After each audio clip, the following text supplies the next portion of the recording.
we have a center, especially for futuristic behavior, called as Swadisthana Chakra, which is in the gross manifesting the plexus called the aortic plexus within us. Now this Swadisthana Chakra is very important for human beings, especially for people who are developed. With this chakra, actually, we convert the fat of the stomach for the use of the brain. Now this is the center of the Surya, of the sun. Now when we start thinking, these cells are converted in such a way that they become useful to the brain. Now if you are thinking all the time you are thinking, then what will happen? I mean, the horns are not going to grow out of that. You are consuming all that. And when you are consuming all those cells, you have to have replacement.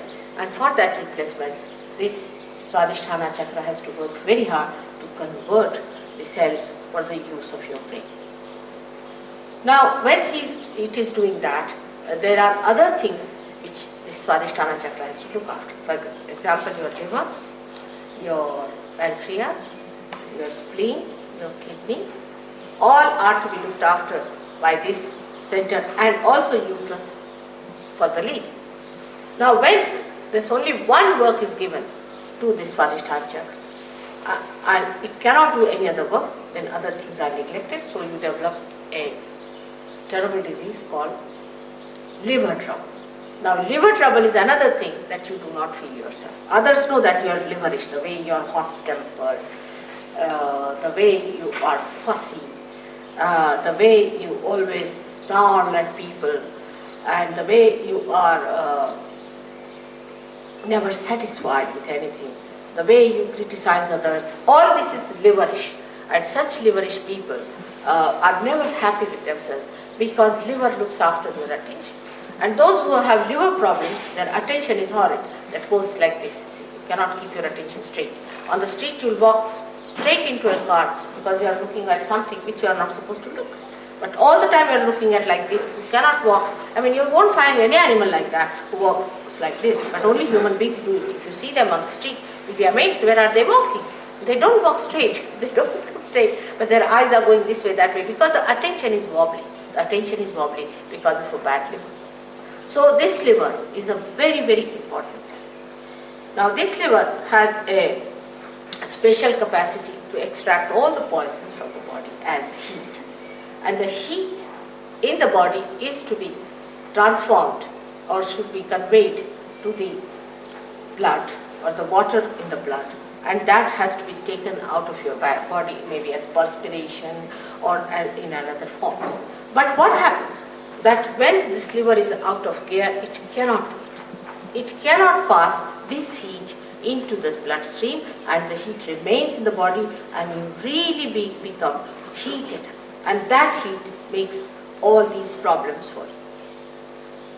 So, in Sahaja Yoga, what happens that when Kundalini rises, she changes the form of the blood.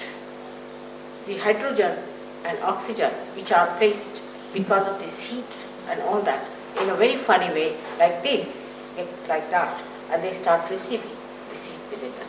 That's why those people who have bad livers feel little heat when the Kundalini rises. But one can cure it by giving it that peace and comfort to that liver organ, and you can definitely cure your liver, no doubt about it. Then the second thing that happens to you is the pancreas, which gives you diabetes. Only a person who thinks too much gets the diabetes. For example, an Indian farmer doesn't know what diabetes is, but then you stop your sugar. But that's not the way to stop your diabetes. Diabetes comes to you because you think too much. The third one is the worst of all that happens to people is blood cancer because of spleen. Spleen is one thing very important, that it is the center of peace within us. The one who doesn't have a proper spleen cannot be peaceful person. Now this trouble also of kidney, of high blood pressure, all that is due to this.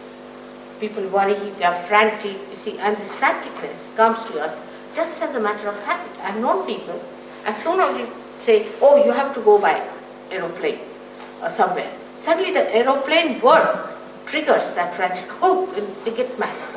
They don't don't know what they are up to. They will forget their passport, they will forget their luggage, they forget this, that. Frantic. At the airport, if you go, you'll find this left navi, as we call it, the center is the spleen goes frantic.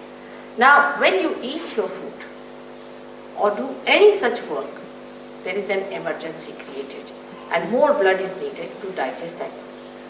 So this spleen, poor thing, works very hard to create that extra amount of blood cells. But at the time you are eating, you are also reading a newspaper. That's the worst thing one should do in the morning. Horrible.